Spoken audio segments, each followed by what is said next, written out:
चला तर मंडळी, झाली एकदाची दिवाळी आणि खूप झाला टाईमपास. आता मला सुद्धा व्हायरल व्हायचं आहे.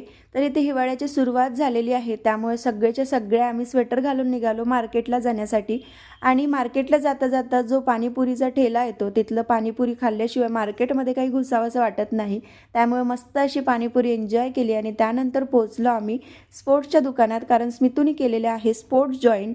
छोटं-मोठं सामान घेतलं आणि घरी परतलो. त्यानंतर मस्त गरम-गरम भाजी-पोळी बनवली. भाजीमध्ये बनवलं होतं बेसन आणि थंडीच्या दिवसातनं गरमागरम खायची मजाच काही वेगळी असते. जेवण वगैरे झालं आणि त्याच्यानंतर मी घेतलेला आहे किचन ओटा साफ करायसाठी. रात्रीच करून ठेवलं की सकाळी बरं पडते. आणि आता नवीन रुटीन सुरू झालेलं आहे, त्यामुळे व्हिडिओला कंटिन्यू करा. आणि आता रात्रीचे भांडेसुद्धा इथे माझे स्वच्छ करून घेतले आणि इथे सिंक आता बनवून घेतलेला आहे. पुराणाच होता, ते मी लाँग व्हिडिओमध्ये तुम्हाला सांगेल. कसं वाटला व्लॉग? चला तर बाय, भेटू उद्या.